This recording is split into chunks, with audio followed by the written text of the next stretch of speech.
الحمد لله نحمده ونستعينه ونستغفره ونعوذ بالله من شرور أنفسنا ومن سيئات أعمالنا من يهده الله فلا مضل له ومن يضلل فلا هادي له وأشهد أن لا إله إلا الله وحده لا شريك له وأشهد أن محمدا عبده ورسوله أما بعد فإن أحسن الحديث كلام الله وخير الهدي هدي محمد صلى الله عليه وسلم وشر الأمور محدثاتها وكل محدثة بدعة وكل بدعة ضلالة وكل ضلالة في النار. أعوذ بالله السميع العليم من الشيطان الرجيم. بسم الله الرحمن الرحيم. قال الله تبارك وتعالى في القرآن المجيد والفرقان الحميد: من يشفع شفاعة حسنة يكن له نصيب منها ومن يشفع شفاعة سيئة يكن له كفل منها وكان الله على كل شيء مقيتا. اللهم صل على محمد وعلى آل محمد كما صليت على إبراهيم وعلى آل إبراهيم إنك حميد مجيد.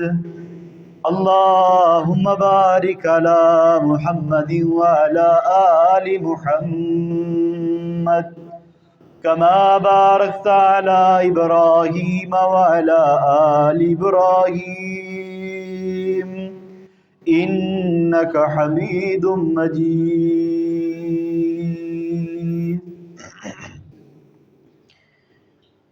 تمام قسم کی حمد و ثنا، بڑائی، کبریائی، وحدانیت، یکتائی اللہ وحدہ لا شریک کی ذات کے لیے، جو ہم سب کا خالق، مالک، رازق، داتا و دستگیر، حاجت روا اور مشکل کشا ہے. درود و سلام کی برکھا امام اعظم، قائد اعظم، سید الاولین والآخرین جناب محمد الرسول اللہ، بلند آواز صلی اللہ علیہ وسلم کی ذات اقدس و مقدس پر اللہ کی کروڑ رحمتوں کا نزول ہو. آپ علیہ السلام کے جان نثار صحابہ اکرام کی قبروں پر کہ جنہوں نے اپنی زندگیوں میں ہی اللہ کے قرآن سے، آپ علیہ السلام کی وحی والی زبان سے رضی اللہ عنہم ورضوا عنہ کی بشارتوں کو سن لیا تھا. اللہ کی رحمتوں کی برکھا برسے. تابعین، تبع تابعین، محدثین عظام کی قبروں پر کہ جنہوں نے اپنی زندگیوں کا مقصد ہی دین اسلام کی آبیاری کو قرار دے دیا تھا. حدیث کو پڑھنا، پڑھانا، اس کو آگے پہنچانا ہی ان کا مشن تھا. معزز سامعین کرام، آج کے خطبہ جمعۃ المبارک کے اندر مسلمانوں کے باہمی تعلق اس کی اہمیت اور مسلمانوں کی رائے کی اہمیت کے حوالے سے گزارشات آپ احباب کے سامنے رکھوں گا۔ دنیا کا کوئی معاملہ، دنیا کا کوئی ایسا مسئلہ وہ نہیں ہے کہ جس کے متعلق ہمارے دین اسلام نے ہماری رہنمائی نہ کی ہو۔ میں اور آپ دین اسلام کے ماننے والے، یہ وہ دین ہے جس کے متعلق سن کر کے ہمارے دلوں کو تسکین پہنچتی ہے، ہمارے کلیجوں کو ٹھنڈک محسوس ہوتی کہ دنیا کے اندر دوسرے مذاہب بھی موجود، دوسرے ادیان بھی اس وقت موجود ہیں، لیکن سب سے اعلیٰ، سب سے ارفع، سب سے منظم اور سب سے بہترین دین اگر کوئی ہے تو وہ دین اسلام ہے، جس کے میں اور آپ ماننے والے۔ یہ بات صرف اس لیے نہیں کہ میں دین اسلام کا پیروکار ہوں، میں اسلام کے قلعے میں کھڑا ہوا ہوں، میں اپنے دین کی ترجمانی کر رہا، اور آپ دین اسلام کو سننے والے، میں آپ کے سامنے اپنے دین کی بڑائی کو بیان کروں۔ نہیں، اس دین کو نوجوانوں، میرے بزرگوں، اس دین کو اس وقت کے کفر نے بھی مانا تھا۔ دل کو تسکین پہنچتی ہے کہ نہیں پہنچتی؟ اس وقت کے کفر نے بھی اپنی زبان سے اقرار کیا تھا، دل سے نہیں، کہ یہ دین واقعی سچا دین۔ اس دین کے آ جانے کے بعد کسی قسم کی گنجائش باقی نہیں رہتی۔ آپ نے بارہا مقامات پہ، بارہا روایات کے اندر مختلف واقعات کو سنا ہوگا۔ میں آپ کے سامنے صرف 2 مثالیں رکھ کر کے اپنی بات کو آگے بڑھاتا ہوں۔ اللہ اکبر۔ کفر کا بہت بڑا ایک شاعر، جسے تاریخ نے لبید کے نام سے لکھا، بہت بڑا شاعر تھا، اور اس کی قلم سے نکلے ہوئے اشعار اس وقت ان کی قدر و قیمت بادشاہوں کے محلوں میں لگانے کے برابر ہوتی تھی۔ کیسر و کسریٰ جیسے بادشاہوں تک اس کا اثر و رسوخ۔ وہ لبید جب خلیفہ دوم امیر المومنین حضرت عمر بن خطاب رضی اللہ تعالیٰ عنہ کا دور آیا، امیر المومنین نے لبید کو خط لکھا کہ لبید کبھی آؤ، آ کے کو اچھے اشعار جو تم نے عربی کے لکھے ہیں، تمہاری زبان بڑی اعلیٰ، تمہارے قلم سے نکلنے والے الفاظ بڑے اعلیٰ، لبید آؤ کبھی، آ کے ہمیں اشعار ہی سنا جاؤ۔ خط لکھا۔ آگے سے لبید مسلمان نہیں ہے، لبید اسلام کا دائی نہیں ہے، رسول اللہ کا کلمہ پڑھنے والا نہیں، لیکن میرے اور آپ کے دین اسلام کی حقانیت و صداقت دیکھیے۔ لبید جوابی خط میں لکھتا ہے، عمر بن خطاب، اے امیر المومنین، آپ کے پاس جب سے سورہ بقرہ اور آل عمران آ چکی، اس کے بعد میں نے شعر گوئی کو چھوڑ دیا،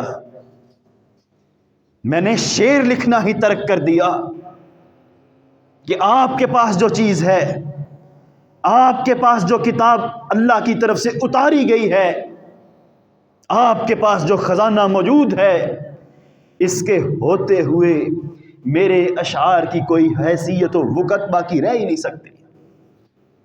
حضرات ذی وقار، صرف میں نے اور آپ نے نہیں مانا، صرف کلمہ پڑھنے والوں نے نہیں مانا، بلکہ یہ ایسا نظام ہے، اللہ کا دیا ہوا ایسا اصول اور قانون ہے جسے عالم کفر نے بھی مانا۔ دوسری بات، دوسرا واقعہ جسے سن کے مجھے اور آپ کو اپنے دین اسلام پہ فخر ہو، وہ کیا واقعہ کہ اسلام کی پہلی ہجرت ہوئی۔ بچوں کو بھی پتا ہے اسلام کی پہلی ہجرت کہاں سے کدھر کی طرف ہوئی تھی؟ حبشہ کی طرف۔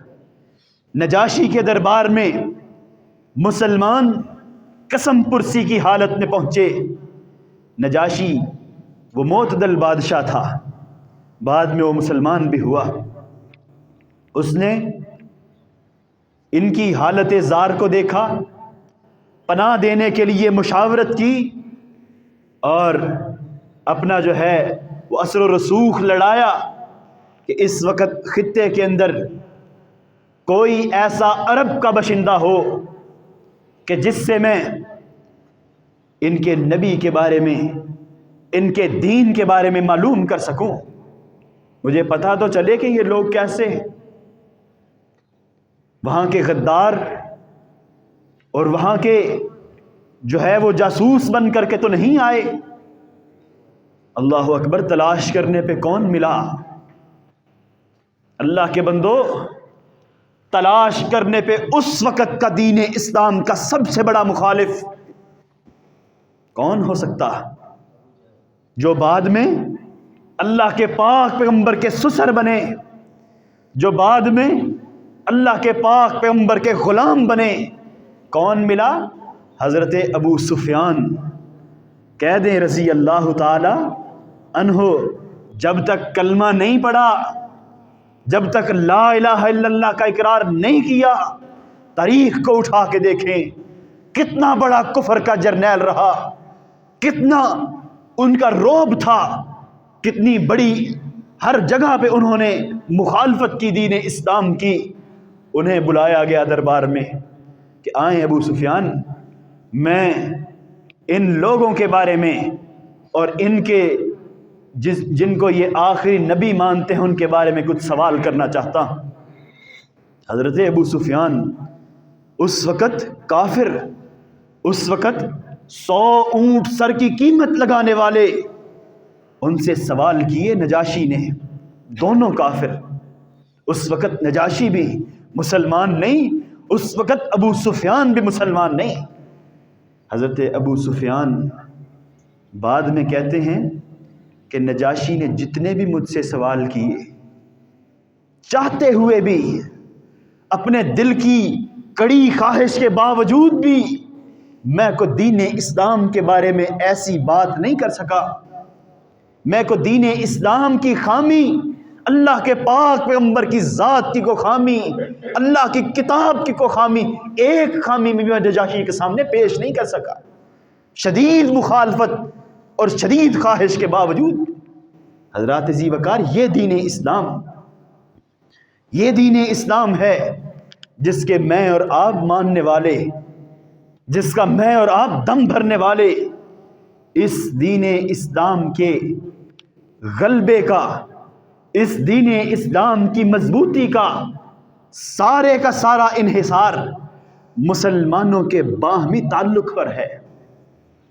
مسلمانوں کا آپس کا تعلق اگر وہ مضبوط ہوگا، مسلمان اجتماعیت کو پسند کرنے والے ہوں گے، مسلمان اکٹھے ہوں گے، فرقوں میں بٹے ہوئے نہیں، اختلافات کی بھیڑ چڑھنے والے نہیں، ایک دوسرے سے حسد اور بغض کی آگ کو اپنے دل میں پالنے والے نہیں۔ اگر مسلمان متحد ہوں گے، یہی راز ہے، یہی راز ہے، اتحاد کا راز ہے کہ دین اسلام کا پوری دنیا پہ غلبہ ہو جائے۔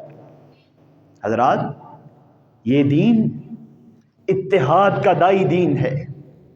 میرا اللہ ہمارے اتحاد کو پسند کرنے والا، مسلمانوں کے باہمی اتفاق کو پسند کرنے کا راز اللہ تبارک و تعالی نے مضمر اور پوشیدہ کیا ہے دین اسلام کے غلبے، لیکن عالم کفر یہ سازش لیے کھڑا کہ ہم نے اس دین کو اکٹھے نہیں ہونے دینا، اس دین کے ماننے والوں کو متحد ہونے نہیں دینا۔ یہ ان کی سازش، اس پہ سرمایہ کاری ہو رہی، اس پہ آئے روز پلاننگیں ہو رہی، اس پہ انویسٹمنٹ ہو رہی، اور ہم دین اسلام کو ماننے والے ہمیں اتنا نہیں پتا کہ ہمارے دین کے اندر کیا ہے، ہمیں اتنا دین اسلام کے متعلق نہیں پتا، لیکن قرآن نے بتلایا ہے کہ وہ اللہ کے قرآن کو اس طرح جانتے ہیں، اس طرح پہچانتے ہیں کہ جس طرح وہ اپنی اولاد کو پہچانتے، کہ اس کے اندر کیا ہے، اس کے اندر کون سا راز ہے۔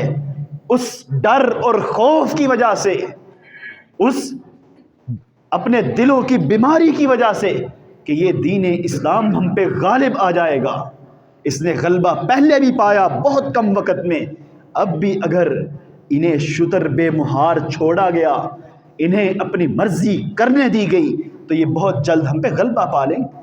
اس خوف کی وجہ سے انہوں نے امت مسلمہ کے شرازے کو بکھیرنے کی کوشش کی، اس پہ سال ہا سال کی نصف صدی کی پلاننگ کر کے انہوں نے ہمیں لڑانے کی پلاننگ کی ہوئی۔ تو حضرات ذی وقار، جبکہ ہمارے دین نے ہمیں متحد رہنے کا کہا، اس غالب دین نے لِيُظْهِرَهُ عَلَى الدِّينِ كُلِّهِ، سارے دینوں پہ غالب آنے والے دین نے ہمیں شروع دن سے ہی، پہلی دعوت سے ہی متحد ہونے کا کہا، متفق ہونے کا کہا، کہ اگر تم اتحاد کر لو گے، اگر تم اجتماعیت کو پسند کرنے والے بن جاؤ گے، تمہارے باہمی اتفاق میں، تمہارے باہمی تعلق میں اللہ نے یہ تاثیر رکھی ہے کہ تم دنیا کی حکمرانی کا راز اپنے قرآن پاک میں رکھتے۔ لیکن کفر یہ نہیں چاہتا، لیکن عالمی قوتیں یہ نہیں چاہتی۔ حضرات ذی وقار، اللہ تبارک و تعالی نے ہمیں توحید دی، ہمیں توحید دی۔ دیکھیں کہ کتنی بڑی وحدانیت کا، اتحاد کا، اتفاق کا پیغام ہے اللہ کی توحید، کہ قولوا لا الہ الا اللہ، سب کے سب مل کے ایک اللہ کو ماننے والے بن جاؤ۔ جب ساری انسانیت دین اسلام کو ماننے والے سارے لوگ ایک اللہ کو اپنا مالک، خالق، اپنا بڑا ماننے والے بن جائیں گے، پھر ان میں کوئی اختلاف باقی رہے؟ لا الہ الا اللہ محمد الرسول اللہ، دین اسلام میں داخل ہونے کی پہلی کڑی، پہلی سیڑھی، پہلا کلمہ، یہی سب سے بڑا اتحاد اور اتفاق۔ پھر اس کے بعد جو بھی عبادات اللہ نے، اللہ کے قرآن نے، اللہ کے دین نے ہمیں دی، سب میں اجتماعیت کا سبق، سب میں اکٹھے ہو کے چلنے کا سبق، سب میں وشاورہم فی الامر کا سبق، کہ آپس میں مشورہ کر کے، آپس میں اکٹھے ہو کے، مسلمان معاشرے کا وتیرہ ہے کہ ان میں اتحاد کی فضا۔ نماز ہے نا، بندہ اکیلا بھی تو پڑھ سکتا تھا، 5 وقت ہر کسی نے اپنی اپنی الگ الگ قبر میں جانا ہے نا، اپنا اپنا حساب دینا ہے، پڑھ سکتے تھے، لیکن میرے اللہ نے یہ پسند نہیں کیا کہ مسلمان الگ الگ نماز پڑھیں۔ مساجد کا قیام کا کہا کہ مسجدوں کو قائم کریں، اور مسجدوں کے اوپر کھڑے ہو کر کے، یہاں آج کی ٹیکنالوجی کے دور میں سپیکروں میں آوازہ دیا جائے، حی علی الصلاۃ، حی علی الفلاح، لوگو آؤ آؤ نماز کی طرف، آؤ کامیابی کی طرف، مل کر کے ورکعوا مع الساجدین، اللہ نے کہا کہ رکوع کرنے والوں کے ساتھ رکوع کرو، اقیموا الصلاۃ، اکٹھے ہو کر کے نماز کو قائم کرو۔ یہ سارے کا سارا دین ہمیں اتحاد کا درس دیتا، اتفاق کا درس دیتا۔ آگے دیکھیں، روزے کا معاملہ ہے، مسلمانوں کے باہمی دسترخوان، مسلمان گھرانوں میں ایک جگہ کھانے کا بندوبست، کہ وہ گھرانے جو شام کو آیا کبھی کو دوپہر کو آیا گھر میں، ایک گھر کے افراد ہیں، 24 گھنٹے میں ملاقات بھی ممکن نہیں ہوتی، ان کو ایک دسترخوان پہ اکٹھا کیا ایک پورے مہینے کے لیے کہ تم نے اکٹھے ہو کر کے اکٹھے اتحاد کی فضا تمہارے گھروں میں پیدا ہو۔ اسی طرح زکوٰۃ کا نظام، لوگوں سے مال لے کر کے اپنے کمزور بھائیوں کو دو تاکہ تم باہمی طور پر مضبوط رہو، ایسا نہ ہو کہ امیر امیر تر ہوتا چلا جائے اور تمہارے مسلمان بھائی جو غربت کی لکیر سے نیچے زندگی بسر کر رہے ہیں وہ پستے چلے جائیں۔ اسی طرح حج کا موقع دیکھ لے، اجتماعیت، ہر جگہ پہ اکٹھ اتحاد کو اللہ تبارک و تعالی نے پسند کیا۔ عیدین کا موقع دیکھ لے، کوئی بھی دین اسلام کا معاملہ ہے وہ اجتماعی معاملہ ہے، وہ انفرادی معاملہ نہیں ہے۔ لیکن اللہ اکبر، کفر کی یہ سازش کہ ہم نے ان کو اکٹھے نہیں رہنے دینا۔ اللہ تبارک و تعالی نے اپنے قرآن پاک میں بھی بار بار ان ساری چیزوں کے باوجود بھی ہمیں اکٹھا رہنے کا کہا۔ جب بھی اللہ نے لفظ بولے مومنوں کے لیے، یا ایھا الذین آمنو، اے ایمان والو، سب کو مخاطب کیا۔ مومنوں کے لیے جب بھی لفظ بولا جمع کا بول کے کہا، مہتدون کہا کہیں پہ کہ ہدایت یافتہ لوگ، اجتماعیت کا لفظ بولا، فائزون کہا، مفلحون کہا، مومنون کہا، سارے کے سارے اللہ تبارک و تعالی نے جب بھی مومنوں کو مخاطب کیا جمع کے ساتھ کیا۔ اللہ کو ہماری اجتماعیت پسند ہے، انفرادیت پسند نہیں ہے۔ پھر فرمایا کہ وَاعْتَصِمُوا بِحَبْلِ اللَّهِ جَمِيعًا وَلَا تَفَرَّقُوا، لوگوں فرقوں میں بٹنے کی ضرورت نہیں، اکیلے اکیلے اپنی 1.5 انچ کی مسجد کھڑی کرنے کی ضرورت نہیں، اکٹھے ہو کر کے تم دین اسلام کو ماننے والے ہو اور دین اسلام سب سے عظیم دین ہے، تمہارے دین کی تعلیمات ہے کہ تم اکٹھے ہو کر کے اللہ کی رسی کو مضبوطی سے تھام لو۔ وَاعْتَصِمُوا بِحَبْلِ اللَّهِ جَمِيعًا وَلَا تَفَرَّقُوا، اور پھر جس نے اجتماعیت کو نقصان پہنچانے کی کوشش کی مختصر وقت میں، اس کے لیے وعیدیں سنا دیں، اسے کہہ دیا کہ تم اپنا ٹھکانہ جہنم میں بنا لو۔ تم منتشر ہونا چاہتے، اپنی زبان کے ساتھ لوگوں کو متنفر کرنے کی کوشش کی، اپنے اخلاق کے ساتھ، اپنے کردار کے ساتھ، اللہ نے ایسے شخص کے اعمال کو ہوا منصورہ اڑا کے رکھ دیا کہ ایسے شخص کے کسی عمل کی کوئی ضرورت نہیں کہ جس کی زبان اور ہاتھ سے لوگ منتشر ہوں، لوگ جو ہے نا ان کے اتحاد کو نقصان پہنچے۔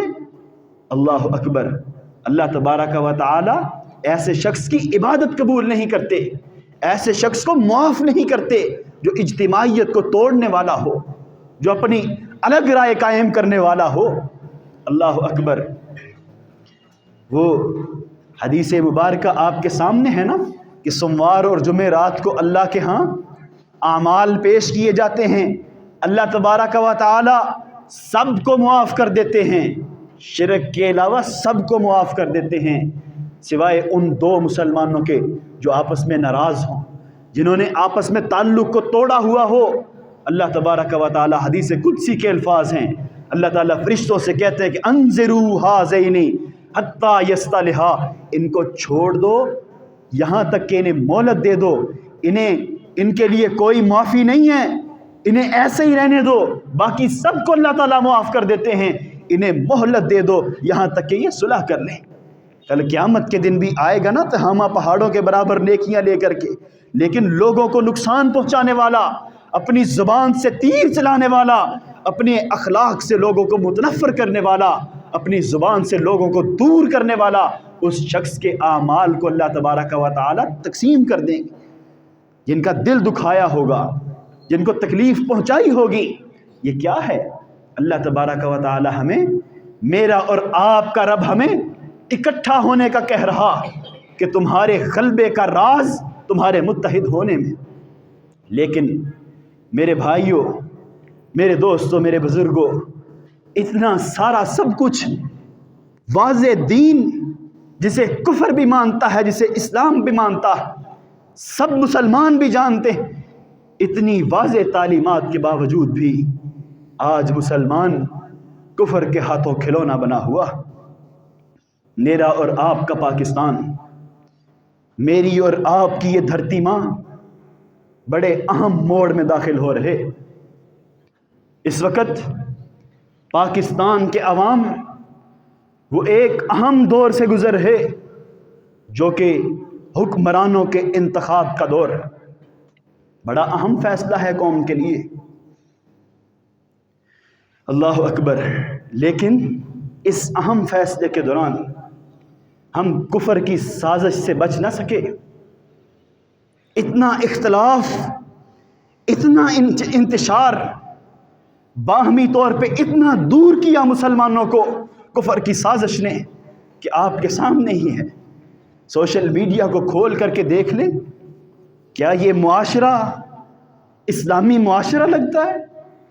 یہ الیکشن ہے، یہ آنا ہے اور گزر جانا ہے، حکمرانوں نے منتخب ہو جانا ہے، لیکن کوئی اصلاح کی نیت سے، کوئی سمجھنے کی نیت سے، کوئی دین اسلام اور مسلمانوں کے مطالعے کی نیت سے میرے اور آپ کے سوشل میڈیا کو کھول کے دیکھے، یار یہ ان کا آپس کا تعلق کن بنیادوں پہ یہ ایک دوسرے کے ساتھ نفرتیں پال رہے۔ اللہ اکبر۔ ایک گھر کے اندر اختلاف، ایک معاشرے کے اندر اختلاف، باپ بیٹے کا باہمی اختلاف، اس حد تک صرف کیا کہ سیاست کے نام پر، حکمرانوں کے انتخاب کے نام پہ، سیاسی پارٹیوں کے نام پہ ہم نے معاشرے کو تقسیم کر کے رکھ دیا۔ ایک دوسرے کی شکلیں دیکھنا گوارا نہیں کرتے، ایک محلے میں رہتے ہیں، ایک نے ادھر کارنر میٹنگ رکھی ہوئی ہے، دوسرا ادھر دوسرے سیاستدان کو بلا کے کارنر میٹنگ کر رہا، ایک دوسرے کو انڈیا پاکستان کا نام دیا ہوا ہے کہ وہ ہمارے دشمن ہیں، وہ ہمارے مخالف ہیں، ہم ان کے مخالف ہیں۔ حضرات ذیوکار سلام دینا تک گوارا نہیں کرتے۔ اللہ نے تو ہمیں کہا کہ احب للہ وابغض للہ واعطى للہ ومنع للہ، محبت کرنی ہے تو کس کے لیے؟ اللہ کے لیے۔ مسلمانوں آپس میں محبت کرنی ہے تو کس کے لیے؟ بلند آواز سے بول کے کہہ دے، کس کے لیے؟ اللہ کے لیے۔ اگر کسی سے دل میں برے عمل کی وجہ سے نفرت رکھنی ہے تو کس کے لیے؟ اللہ کے لیے۔ احب للہ وابغض للہ واعطى للہ، اگر کسی کو کچھ دینا ہے تو وہ کس کے لیے؟ اللہ کے لیے۔ کسی کو کچھ روکنا ہے، کسی کا کچھ روکنا ہے تو وہ بھی اللہ کے لیے۔ لیکن میرے اور آپ کے معاشرے کی تقسیم دیکھیے، میرے اور آپ کے معاشرے کی یہ کیفیت دیکھیے، ہم کس دور سے گزر رہے۔ میری اور آپ کی محبت آج سیاستدانوں کے نام پہ، آج سیاسی پارٹیوں کے اعتبار سے، آج ان نواز شریف، عمران خان، آصف علی زرداری کے نام پہ محبت کی جا رہی۔ کہا جاتا ہے کہ ہمارا اس کے ساتھ ذہن ہی نہیں ملتا، اس کے ساتھ بیٹھنے کو دل ہی نہیں کرتا، اس کے ساتھ ہمارا سیاسی جو ہے نا سیاسی ہم آہنگی نہیں ہے۔ میرے بھائیو، اللہ نے سیاسی ہم آہنگی کے نام پہ تمہیں دین اسلام دیا، تمہارے دین اسلام کی جو اساس ہے، بنیاد ہے، وہ تمہاری سیاسی ہم آہنگی ہے۔ اللہ کہتا ہے کہ میرے لیے محبت کرو، میرے لیے نفرت کرو۔ ہم اپنے سیاسی مخالف کو اپنے دسترخوان پہ نہیں بٹھاتے۔ اعطا للہ، اللہ کے لیے دینا ہے۔ اگر کوئی سیاسی مخالف ہے ہمارا، اگر کوئی دوسری پارٹی کا ہے تو صرف ہماری حالت ہی نہیں، اوپر تک ہمارا یہی چلتا آ رہا ہے کہ کوئی دوسری پارٹی کا اگر منتخب ہو کر کے آ گیا، ہم نے اسے فنڈ بھی نہیں دینے، اس کے علاقے کے لیے فنڈ تک نہیں دیے جاتے۔ صرف جو ہے نا وہ ہم نے صرف سیاست کو اہمیت دی۔ ایک گھر کے اندر میں نے اتنا اختلاف دیکھا کہ یار یہ وقت ہے، یہ انتخاب کا وقت ہے، انتخاب ہونا ہے، یہ گزر جانا ہے، لیکن باپ بیٹے کی دوری، بھائیوں کی آپس میں دوری، یہاں تک پابندی لگائی ہوئی ہے کہ گھر میں بھائی آپس میں سیاست پہ بات نہیں کریں گے وگرنہ لڑائی ہو جائے۔ اللہ اکبر۔ ہماری کیفیت دیکھیں، باپ بیٹے کے ساتھ سیاسی معاملات پہ ڈسکس نہیں کرتا۔ کیوں؟ کہ لڑائی ہو جائے گی. لڑائی کس معاملے پہ ہونی چاہیے تھی؟ باپ کی اولاد کے ساتھ کس معاملے پہ لڑائی ہونی چاہیے تھی؟ بھائیوں کی آپس میں کس چیز پہ نوک چوک ہونی چاہیے تھی؟ ہمیں کچھ بھی یاد نہیں، ہمیں کچھ بھی پتہ نہیں کہ ہمارے دین اسلام کی تعلیمات کیا ہے. اللہ اکبر. اگر کسی عالم دین نے، کسی بڑے نے اپنی بصیرت کے اعتبار سے، اپنے فہم و فراست کے اعتبار سے، کسی تقوی والے عالم دین نے اگر کسی سیاستدان کی حمایت کا اعلان کر دیا، حضرات کچھ بھی باقی نہیں رہتا. پھر ہم نے نہ اس کا علم دیکھنا، نہ اس کا تقوی دیکھنا، نہ ان کی خدمات دیکھنی، بلکہ ان کو غلامی کا دھبا دے دینا کہ یہ تو فلاں کا غلام. میرے بھائیوں، یہ ہماری محبت، یہ ہمارا اتحاد ہے، یہ ہمارا آپس کا تعلق. اتنا کمزور تعلق دین اسلام نے دیا تھا ہمیں کہ ہم سیاستدانوں کے نام پہ اپنے معاشرے کو، اپنے گھروں کو، اپنے خاندانوں کو تقسیم کر کے رکھ دیں. نہیں میرے بھائیوں، یہ اہم وقت، یہ ملک پاکستان کے لیے، میرے اور آپ کے لیے، ہمارے مستقبل کے لیے، ہمارے بچوں کے فیوچر کے لیے اہم وقت، اہم دور ہے. اس میں باہمی اختلافات کو چھوڑ کر کے، آپس کی نفرتوں کو مٹا کر کے، ہمیں دین اسلام کے اصول اور ضابطے کو، دین اسلام کی اتحاد اور اتفاق کی فضا کو اپنے سامنے رکھتے ہوئے آپس میں وشاورہم فی الامر کے تحت اکٹھے ہو کر کے مشورہ کرنا چاہیے تھا. اپنے علماء کے ساتھ بات کرنی چاہیے تھی کہ علماء ہمیں بتلائیے، کیا یہ جو ہمارے حکمرانوں کے انتخاب کا طریقہ ہے، یہ کیا ہے؟ اسلام میں حکمرانوں کے انتخاب کا طریقہ کیا تھا؟ ہمیں بتلائیے کہ جس دور سے ہم گزر رہے، ہمیں بتلائیے کہ ہمارے ووٹ کی شرعی حیثیت کیا ہے. یہ ہمیں بتلائیے ہمیں کن بنا پر آپس میں بزرگوں کے سامنے بیٹھنا چاہیے تھا. نوجوانوں کو آپس میں اکٹھے ہونا چاہیے تھا، سوسائٹی والوں کو، کہ ہمیں کس بنا پر کسے سپورٹ کرنا ہے، کون سی ایسی چیزیں ہیں جن کی وجہ سے ہم ان حکمرانوں کے نمائندوں کو سپورٹ کریں، اور اس نظام کی کیا حیثیت. ہم نے کچھ بھی نہیں سوچا. ہم نے اجتماعیت کو، ہم نے باہمی مشورے کو اہمیت تک ہی نہیں دی.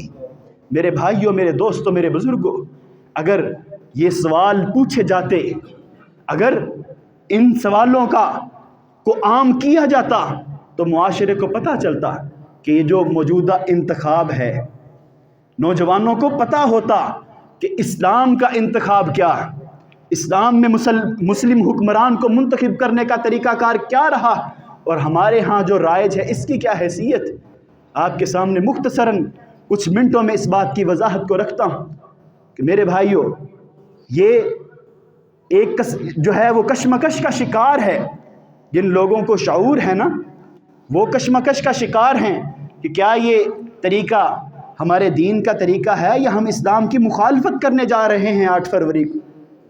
میرے بھائیوں، اسلام نے اصولی طور پر، بنیادی طور پر، اللہ کے پاک پیغمبر نے مسلمانوں کے حکمرانوں کے انتخاب کا کوئی ایک خاص طریقہ وضع نہیں کیا. اپنے ذہنوں میں اس بات کو، اس نقطے کو بٹھا لیں کہ اسلام نے مسلمان حکمرانوں کے انتخاب کا کوئی خاص ایک طریقہ وہ وضع نہیں کیا. یہ وقت کی ضرورت کے مطابق بدلتا رہا. ہمارے سامنے مثال ہے خلفائے راشدین، علیکم بسنتی وسنت الخلفاء الراشدین والمہدیین. ہمارے لیے اسوہ حسنہ ہیں وہ. ان کے دور کو بھی دیکھا جائے تو ان کے دور میں بھی انتخاب کا طریقہ یکساں نہیں رہا، ایک نہیں رہا. 4 مختلف طرح کے طریقے خلفائے راشدین کے انتخاب میں ہمارے سامنے آئے. پہلا طریقہ ان میں سے یہ تھا کہ صاحب الرائے جو لوگ ہیں، معاشرے کے افضل جو لوگ ہیں، معاشرے کے معتبر جو لوگ ہیں، بڑے لوگ ہیں، قبیلوں کے سربراہان، وہ بیٹھ کر کے مشورہ کر کے کسی ایک کو اپنا حاکم چن لیں. پہلا طریقہ انتخاب یہی ہوا کہ اللہ کے پاک پیغمبر کی رحلت کے بعد مسلمانوں کے سربراہوں نے، مسلمانوں کے بڑوں نے، وڈیروں نے بیٹھ کر کے حضرت ابو بکر صدیق رضی اللہ تعالیٰ عنہ کو منتخب کیا۔ دوسرے نمبر پر اسلام کے خلافت راشدہ کے اندر دوسرا طریقہ انتخاب جو آیا وہ یہ تھا کہ جو خلیفہ وقت ہے وہ اپنا ولی عہد کسی کو مقرر کر دے۔ جو حاکم ہے وہ اپنا ولی عہد نامزد کر دے کہ میرے بعد یہ حاکم ہوگا۔ دوسرے نمبر پہ آپ نے دیکھا کہ حضرت ابو بکر صدیق رضی اللہ تعالیٰ عنہ نے کسے خلیفہ نامزد کیا تھا؟ حضرت عمر بن خطاب رضی اللہ تعالیٰ عنہ۔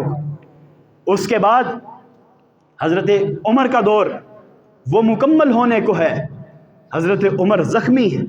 تیسرا طریقہ انتخاب حکمرانوں کا ہمارے سامنے آیا کہ خلیفہ وقت اپنے دور میں کوئی سیاسی کمیٹی بنا دے کہ جس کو اس بات کا اختیار ہو کہ یہ 8-10 لوگ ہیں، یہ جس کو بھی اپنا حکمران منتخب کرنا چاہیں وہ کر سکتے ہیں۔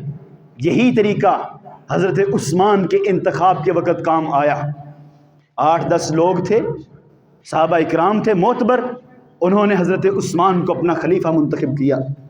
چوتھے نمبر پر خلافت راشدہ کے اندر جو حکمرانوں کے انتخاب کا طریقہ ہمیں پتہ چلا وہ یہ تھا کہ کوئی صاحب الشرف والفضیلہ شخص، معتبر شخص جس کو لوگ بھی پسند کرتے ہوں اور وہ اہل بھی ہو، وہ آ کر کے مسلمانوں کی بھاگ دوڑ کو سنبھال لے، اور اگر وہ صاحب امانت و دیانت، صاحب مسلح ہو، سارے لوگ اس کی بیعت کر لیں۔ چوتھا طریقہ اسلام نے ہمیں یہ بتلایا، اور حضرت علی المرتضیٰ رضی اللہ تعالیٰ اس طریقے کے تحت مسلمانوں کے حکمران بنے۔ ان کا مقام و مرتبہ، ان کا شرف، ان کی عزت، وہ معتبر تھے سارے مسلمانوں کے ہاں۔ وہ آئے، آگے بڑھے، قدم بڑھایا، حکمران بنے، اور لوگوں نے پھر ان کی بیعت کی۔ اس کے بعد پھر اپنے اپنے وقت میں یہ طریقے تبدیل ہوتے رہے۔ کوئی ایسا طریقہ جو اسلام کے مخالف ہو وہ تو جائز نہیں۔ بادشاہت کا نظام آیا، بادشاہ آتے گئے اپنے اپنے وقت میں، ہمارے یہاں پہ بھی مغلیہ دور آیا، لیکن اس کی پیچیدگیاں، بادشاہوں کی عیاشیاں، اس نے عوام پہ بہت زیادہ بوجھ ڈالا۔ اپنے بعد اپنی نسل، اپنے بھائیوں کو نسل در نسل حکمران رہے، رایا کا خیال نہ کیا، وہ نظام ختم ہوا۔ پھر دنیا نے، پھر مسلمانوں نے بھی مل بیٹھ کر کے یہ جمہوریت کا نظام ترتیب دیا کہ یہ ایک ایسا نظام ہونا چاہیے کہ ایک حکمران کو ایک وقت کے لیے منتخب کریں، اس کا ٹینیور پورا ہو، اگر عوام اس کے اس ٹینیور کے اندر، اس کے دور کے اندر خوشحال ہیں تو اپنا پھر آگے جو ہے وہ انتخاب ہو، اگر اسے پسند کرتے ہیں تو وہ حکمران رہے، اگر نہیں پسند کرتے تو وہ اپنے گھر کو چلا جائے۔ عوام نئے حکمران کو جو ہے نا وہ چن لیں۔ اپنے اپنے وقت میں طریقہ انتخاب بدلتا رہا۔ آج ہمارے اندر بھی وہ طریقہ انتخاب جسے میں اور آپ جمہوریت کہتے ہیں، میں اور آپ جسے جمہوریت کہتے ہیں، یہ وہ طریقہ انتخاب ہے کہ منتخب کرو، اگر اس کا دور اچھا لگتا ہے تو وہ اگلے بھی 5 سال کے لیے آ جائے، نہیں تو پھر جو ہے وہ چھٹی ہو جائے۔ حضرات ذی وقار، اس طریقے میں شرعی طور پہ کوئی ممانعت نہیں ہے۔ ہم 8 فروری کو جو ووٹ کاسٹ کرنے جا رہے ہیں، ہم اپنا حق رائے دہی استعمال کرنے جا رہے ہیں، شرعی طور پہ اس طریقے میں کوئی ممانعت نہیں ہے۔ جس طرح پیچھے تبدیل ہوتے آئے اس طرح یہ بھی طریقہ تبدیل ہوا۔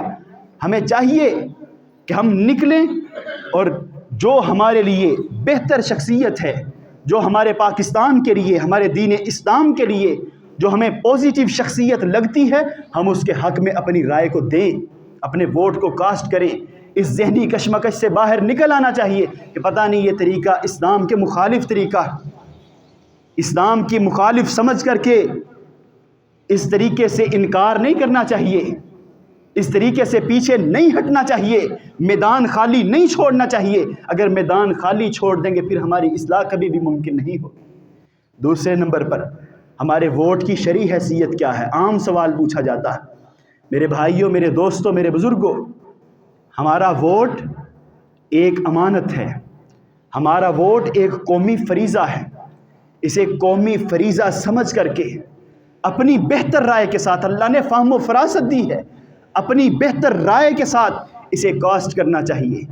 قرآن پاک کی بیشتر آیات میں نے خطبے میں بھی پڑھی کہ ہم اگر کسی کے بارے میں رائے قائم کرتے ہیں، ہم اگر کسی کے بارے میں شہادت اور گواہی دیتے ہیں، ہم اپنا انگوٹھا لگاتے ہیں، تو ہم اس کے اچھے کام میں، جو وہ اچھا کام کرے گا ہم اس میں شامل ہوں گے۔ اگر ہم رائے قائم کرتے ہیں کسی برے شخص کے بارے میں، پھر وہ جو برائی کرے گا ہم بھی اس میں جو ہے وہ شریک ہوں گے۔ ہمیں اچھے لوگوں کا انتخاب کرنا چاہیے، یہ ہمارا قومی فریضہ ہے، اسے ادا کرنا چاہیے۔ اس میں بھی ذہن کو صاف کر لینا چاہیے کہ ووٹ کی شرعی حیثیت کیا ہے۔ تیسرے نمبر پر میرے بھائیوں جو سوال عام پوچھا جاتا ہے نوجوانوں کہ کس بنا پر ہم اپنے نمائندوں کو سپورٹ کریں، کس وجہ سے جو ہے، کون سی ایسی خوبی ہے جسے دیکھ کر کے ہم ان کی حمایت کریں، انہیں ہم اپنا ووٹ کاسٹ کریں۔ تو اسلام نے یہ بھی طریقہ، کوئی دین اسلام کا ایسا معاملہ نہیں جو ہم سے پوشیدہ ہو۔ اسلام نے یہ بھی واضح کیا کہ فَاظْفَرْ بِذَاتِ الدِّین، سب سے پہلے اگر تم کسی کو سپورٹ کرنا چاہتے ہو تو دیکھو کہ وہ دیندار ہے، اس سے ہمارے دین کو فائدہ پہنچ سکتا ہے، وہ ہمارا نمائندہ ہے، دیندار ہے، تو دینداری کی بنیاد پر، دین اسلام کی بنیاد پر اسے سپورٹ کریں، اسے ووٹ دیں۔ ہاں، اگر آپ دیکھ رہے ہیں اللہ نے فہم بھی دیا ہے، اللہ نے سمجھ بھی دی ہے، اللہ نے انسان کو پورا ایک جو ہے نا وہ فہم دیا ہے کہ اپنی فہم کے مطابق دیکھیں کہ اگر آپ کسی ایسے دیندار شخص کو سپورٹ کر رہے ہیں کہ جو جیتنے کی پوزیشن میں نہیں ہے، آپ کو پتہ ہے، واضح طور پہ آپ کے سامنے ہے، اٹل حقیقت پتہ چل ہی جاتا ہے نا۔ آپ سب کو اپنے اپنے حلقوں میں پتہ ہوگا کہ کون جیتنے کی پوزیشن میں ہے، کون جو ہے وہ بالکل ایسے ہی صرف اپنے نام کے لیے الیکشن لڑ رہا ہے یا اپنی جماعت کے نام کے لیے الیکشن لڑ رہا ہے۔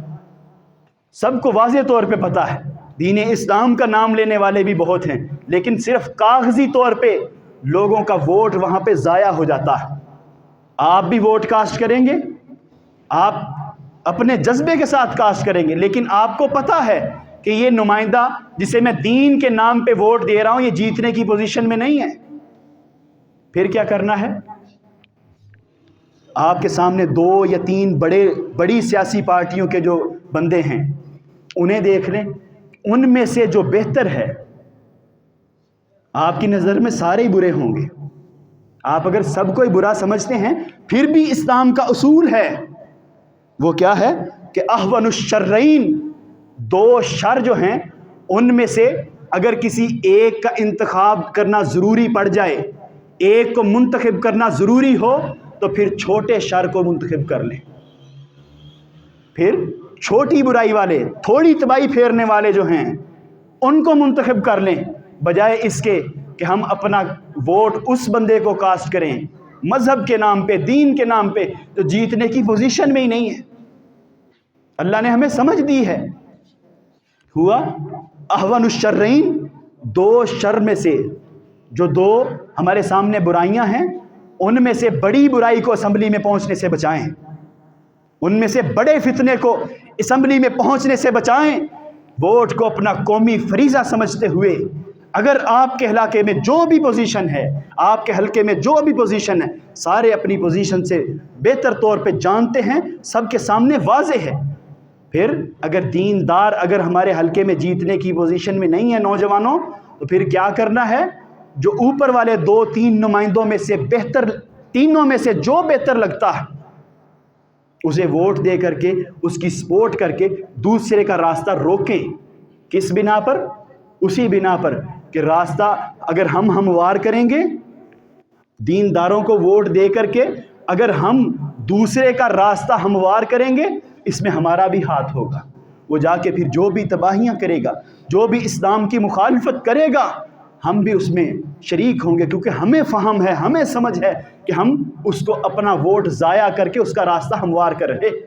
اگر ہم سمجھ کے ساتھ کام لے کر کے دوسرے نمائندے کو سپورٹ کر کے اسے منتخب کروا دیں گے، وہ اگر کوئی بھلائی کرتا ہے، وہاں جا کے کوئی اچھائی کی امید ہوئی، اگر اس نے وہاں پہ جا کے کوئی اچھائی کی تو ہمارا بھی اس میں حصہ شامل ہو جائے گا، ہم بھی اچھائی کے پارٹنر بن جائیں گے، حصہ دار بن جائیں گے۔ اللہ تبارک و تعالی ہمارے ملک پاکستان پہ رحم فرمائے، اس درد دل رکھنے والے اللہ تبارک و تعالی اسے حکمران عطا فرمائے، اور یہ جو انتخاب کا الیکشن کا دور ہے، اللہ تعالیٰ اسے امن کے ساتھ، سلامتی کے ساتھ، بہتر انداز میں اپنے جو ہے نا وہ اختتام تک پہنچائے، اور اس ملک کے باسیوں کے لیے اللہ تبارک و تعالیٰ کوئی خیر چاہنے والا حکمران عطا فرما دے۔ وما توفیقی الا باللہ۔